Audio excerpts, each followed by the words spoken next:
Right time হলে সন্ধ্যের মধ্যেই পৌঁছানো যেত, কিন্তু রেল কোম্পানির ওপর আর ভরসা রাখা চলে না।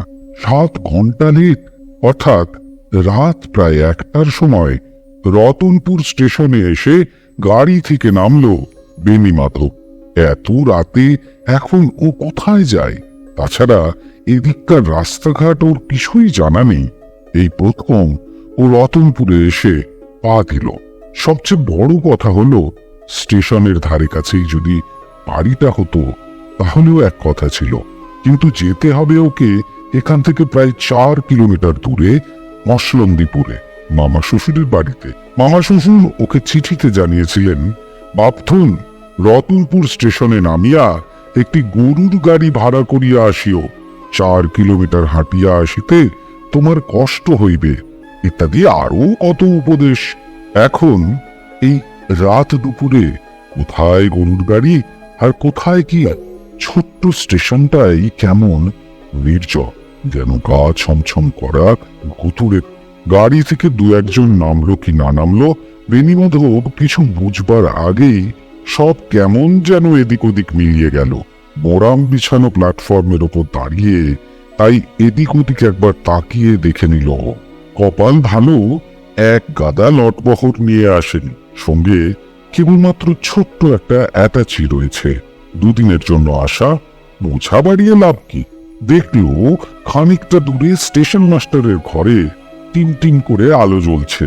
ভাবলো মাস্টার মশাইয়ের কাছে গিয়ে জায়গাটা সম্পর্কে একটু খোঁজ খবর নিলে কেমন হয়। অবস্থাটা বুঝিয়ে বললে হয়তো ওর ঘরে বসেই রাতটা কাটিয়ে দেওয়া যেতে পারে। আর যদি তেমন খিটখিটে বদমেজাজি লোক হন, তাহলে প্ল্যাটফর্মেরই কোনো একটা বেঞ্চে বসে রাতটা কাটাতে হবে বেনি মাধবকে। ধীরে ধীরে স্টেশন মাস্টারের ঘরের দিকে হাঁটতে শুরু করেছিল। আর ঠিক এই সময় পেছন থেকে একজনের গলা, কোথায় যাওয়া হবে মশাইয়ের? বেনি মাধব সঙ্গে সঙ্গে ঘুরে দাঁড়ালো। দেখল মাঝ বয়সী একজন লোক, কাঁধে ঝোলানো একটা ব্যাগ, গায়ে হতুয়ার মতো একটা জামা, পরনে ধুতি, 8 পুঁড়ে। লোকটাও যে ট্রেন থেকে নেমেছে দেখেই বোঝা যায়।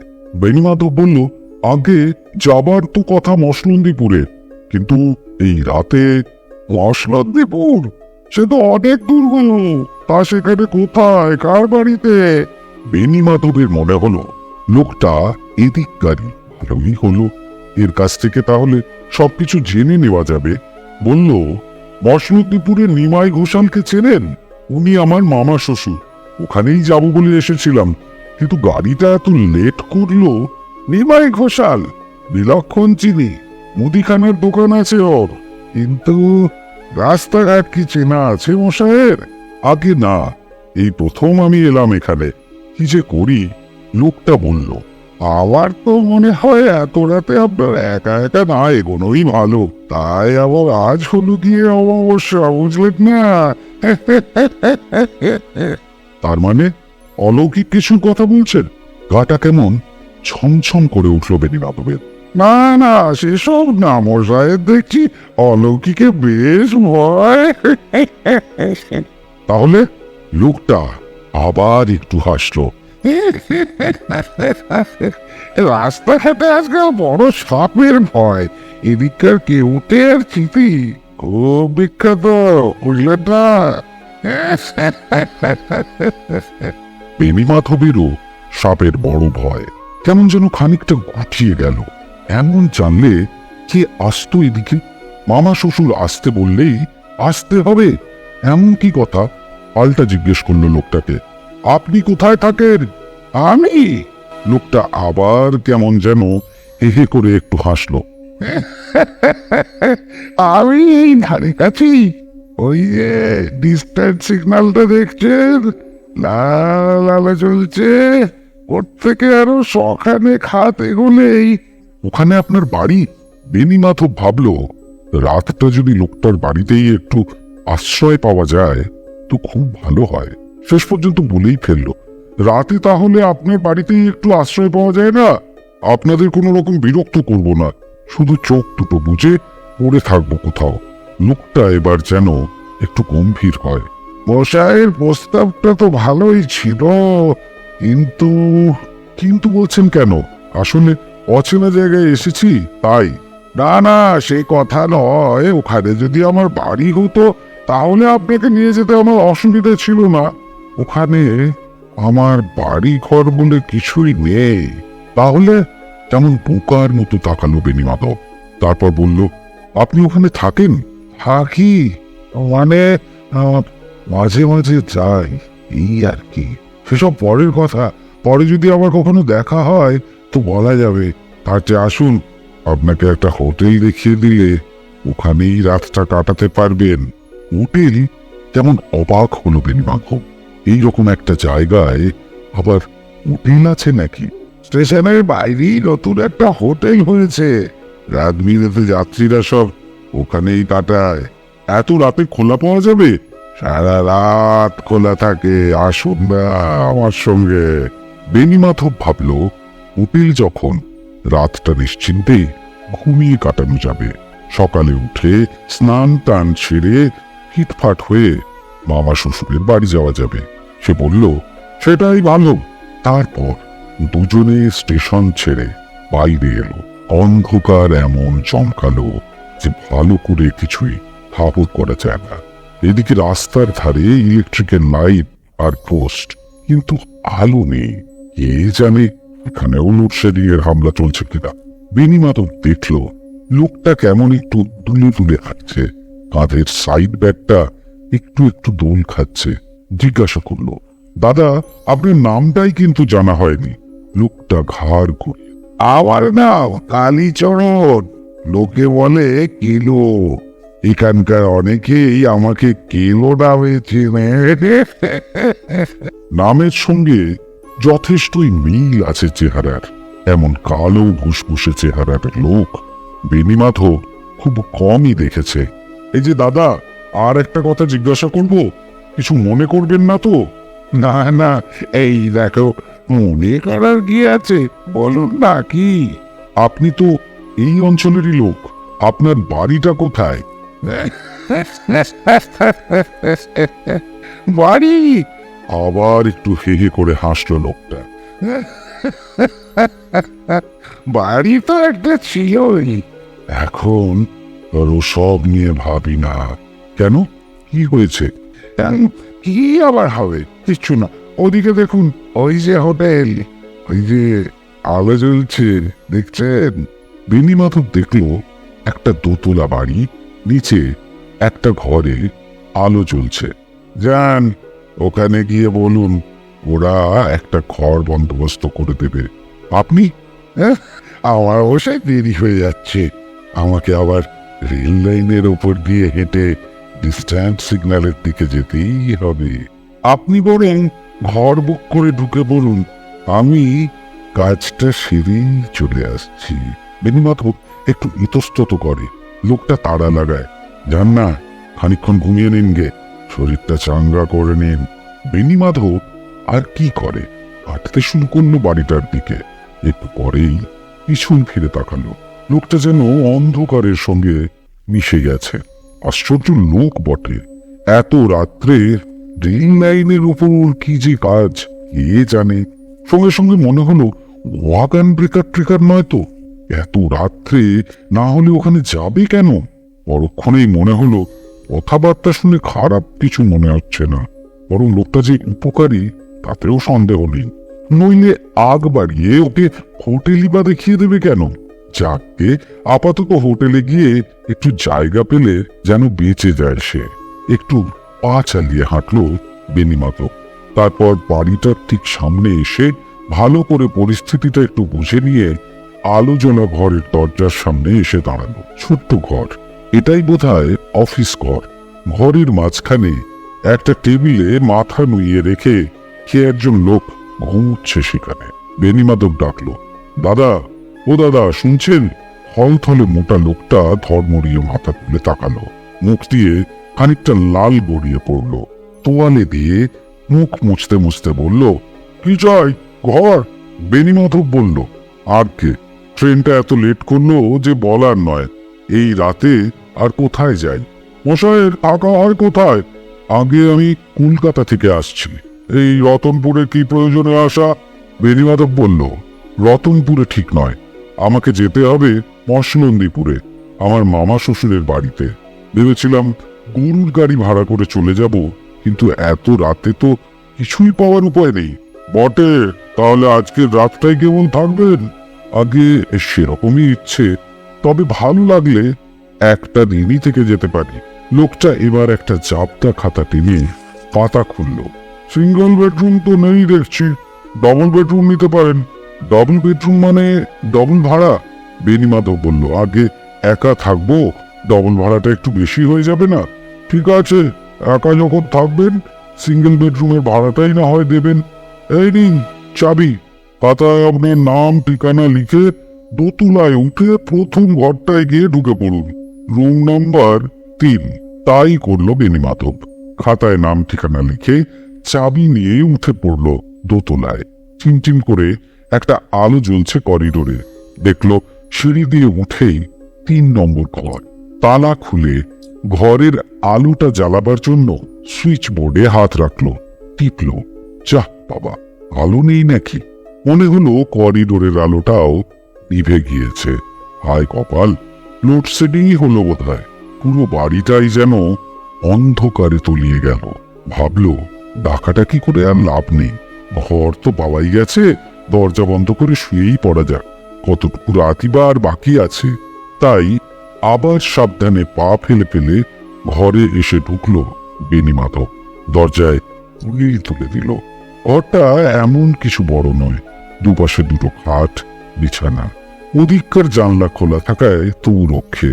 ঘরের ভুতুড়ে অন্ধকারটা কিছুটা যেন মারা পড়েছে জানলাটা খোলা থাকায়। আর এই সময়ই ও চমকে উঠল, ওপাশের খাটে চাদর মুড়ি দিয়ে কে যেন একজন শুয়ে আছে। এদি বাবা! স্তব্ধ হয়ে কিছুক্ষণ দাঁড়িয়ে থাকলো। ঘর তো বাইরে থেকে তালা বন্ধ ছিল, তাহলে লোকটা মনে হচ্ছে ঘুমোচ্ছে। পা থেকে মাথা সবকিছুই চাদরে ঢাকা। বেণীমাধব ভাবল, একবার ঢাকবো। পরক্ষণেই মনে হলো, না, মিছে মিছি লোকটার ঘুম ভাঙিয়ে লাভ নেই, সকালবেলাতেই বোঝা যাবে কেউ। এখন ঘুম ভাঙালে লোকটা বিরক্ত হবে, এমনকি রাগারাগিও করতে পারে। বেণীমাধব সরে এসে খাটের উপর বসল। বিছানা পাতা আছে ঠিকই, কিন্তু কেমন স্যাঁতস্যাঁতে। অ্যাটাচিটা একপাশে রেখে শুয়ে পড়ল সে। কাল চড়ুন না কিলো, এত রাতে এখন রেল লাইনের ওপর কি করছে কে জানে। পৃথিবীতে কত যে অদ্ভুত মানুষ থাকে তার হিসেব পাওয়াই মুশকিল। শুনলই যাক সেসব। বেণীমাধব চোখ বুঝল। মশলন্দিপুরে একবার ভালো মতো গিয়ে পৌঁছতে পারলে আর পায় কে? মামা শ্বশুর মামা শাশুড়ি তো আছেই, শালাশালির সংখ্যাও নেহাত কম নয়। দুদিন কেবল খাও দাও আর ফুর্তি করো।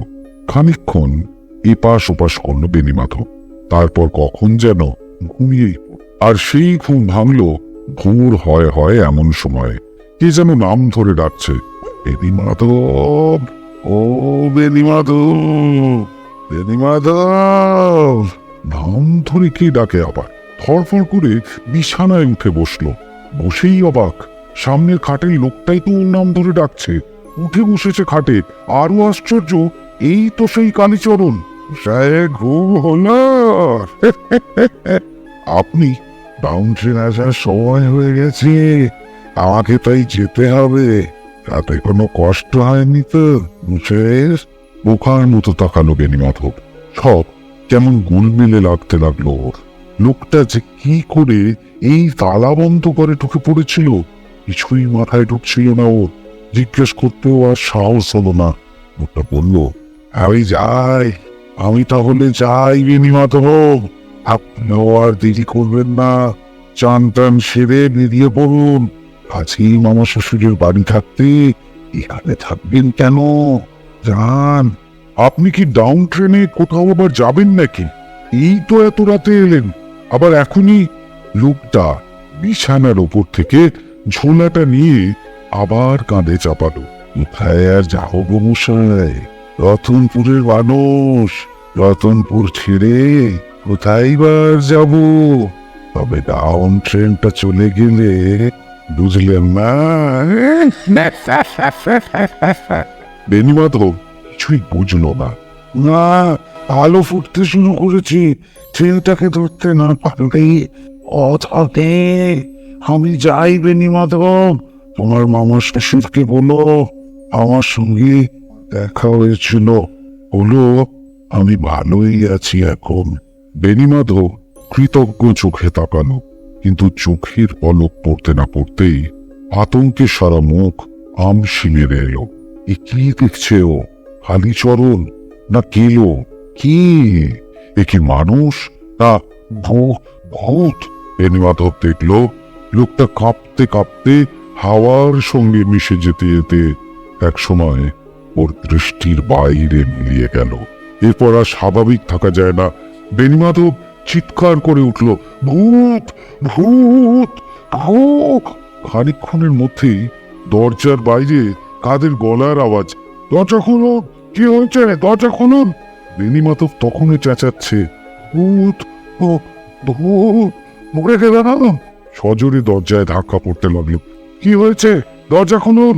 বেণীমাধব হেঁচড়ে হেঁচড়ে দরজা অব্দি গিয়ে কোন রকমের দরজার খিল খুলল। সঙ্গে সঙ্গে জনাতিনেক লোক ঢুকে পড়ল ঘরের ভেতরে। বেণীমাধব মোটা থলথলে চেয়ারের লোকটাকে দেখে চিনল, এই সেই ম্যানেজার। রাতে এর কাছ থেকেই চাবি নিয়ে ও এই ঘরে ঢুকেছিল। কি হয়েছে, চেঁচাচ্ছেন কেন? আরো একটু সময় লাগলো বেণীমাধবের সুস্থ হতে।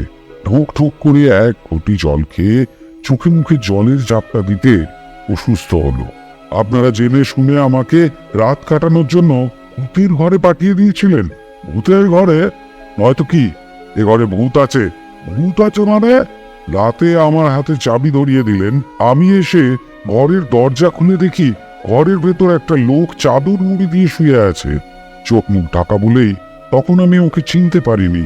পরে লোকটা ভোর হতে না হতেই আমাকে ডেকে তুলে দিয়ে অনেক জ্ঞান ট্যান দিয়ে হঠাৎ বাতাসের সঙ্গে একদম মিলিয়ে গেল। আপনার পেট নিশ্চয়ই গরম হয়েছিল, রাতে কিছু গুরুপাক জিনিস খেয়েছিলেন। রসিকতা করছেন? রেগে ওঠে বেণীমাধব। রাত 1টায় স্টেশনে গাড়ি থেকে নামলাম, তখন কোথায় কি খোলা ছিল যে রাতে খাওয়া জুটবে? ম্যানেজার ভদ্রলোক বললেন। এ বাড়িতে আর যাই হোক মশাই, ভূতের উপদ্রব আছে বলে তো কখনো শুনিনি। আমি কি তাহলে ভুল দেখলাম নাকি? এখন দেখছি রাতে প্ল্যাটফর্মে কোনো বেঞ্চিতে বসে কাটিয়ে দিলেই ভালো হতো। রাগী গড় করতে করতে ঘর ছেড়ে বেরিয়ে পড়ে বেণীমাধব। ম্যানেজারের হাতে ঘর ভাড়া বাবদ টাকা ধরিয়ে দিয়েই হোটেল ছেড়ে বেরিয়ে পড়ল। বাইরে তখন বেশ ফর্সা, একজন একজন করে লোক চলাচল শুরু হয়েছে। বেণীমাধব গরুর গাড়ি ভাড়া করার জন্য স্টেশনের দিকে এগিয়ে গেল। রহস্যটা পরে পরিষ্কার হলো মামা শ্বশুরের বাড়িতে। জামাইকে নিয়ে বাড়িতে তখন হইচই পড়ে গেছে। বড় শালা ছুটল পুকুর থেকে মাছ ধরতে। দুই শালি লেগে পড়ল জামাইবাবুর থাকার জন্য ঘর সাজাতে। বড় একটি জামবাটি দুধ নিয়ে এগিয়ে এলেন শাশুড়ি মা। দুধটুকু আগে খেয়ে নাও বাবা। মামা শ্বশুর একটু রাশ ভারী লোক। রাতে তোমার কোনো কষ্ট হয়নি তো বাবা? আগে থেকে যদি খবর পাঠাতে আমরাই তোমাকে আনার জন্য স্টেশনে লোক পাঠিয়ে দিতাম। ট্রেন 7 ঘন্টা লেট ছিল। স্টেশনে যখন এলো তখন প্রায় রাত 1টা। মা, অত রাত্রে কোথায় কাটালে তাহলে সারা রাত? বেণীমাধব রাতের ঘটনা বলতে শুরু করল। কেমন করে ও কালীচরণের পাল্লায় পড়ল, কেমন করে ও হোটেলে এলো, রাত কাটালো, তারপর সেই মারাত্মক অভিজ্ঞতার কথা। মামা শ্বশুর বললেন, চিনেছি। কি? ভয়ে ভয়ে তাকালো বেণীমাধব। কালীচরণ তো, কালীচরণ মহাপাত্র। রেল লাইনের ওপর কাটা পড়েছিল লোকটা। বেণীমাধব বলল, লোকটা কেবল ডিস্ট্যান্স সিগন্যালের কাছে যাওয়ার কথা বলছিল। বলবেই তো, ওখানেই যে ও কাটা পড়েছিল। আরো মজার কথা কি জানো? নতুন যে হোটেলটায় তুমি উঠেছিলে ওটাই ওর আসল বাড়ি।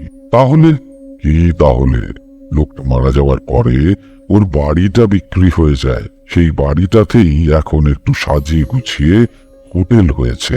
লোকটা মরে গেলেও নিজের বাড়ির মায়া কি ছাড়তে পারে? তার মানে বলছেন? বলা বলির কিছু নেই বাবা। কালীচরণের সঙ্গে আমার তো কোনোদিন অসদ্ভাব ছিল না। তাই ও তোমার কোনো ক্ষতি করেনি। লোকটা যখন ছায়া হয়ে বাতাসের সঙ্গে মিলিয়ে যেতে শুরু করে তখন কিন্তু আপনার কথা বলেছিল। ও যে ভালোই আছে এই কথাটা আপনাকে জানাতে বলেছিল। বলবে তো। মামা শ্বশুর প্রসন্ন দৃষ্টিতে একটু হাসলেন। মামা শাশুড়ি বললেন, দুধটুকু খেয়ে নাও বাবা, সারা রাত তোমার কি কষ্টই না গেছে। বেণীমাধব সুবোধ বালকের মতো দুধের বাটিতে চুমুক দিল।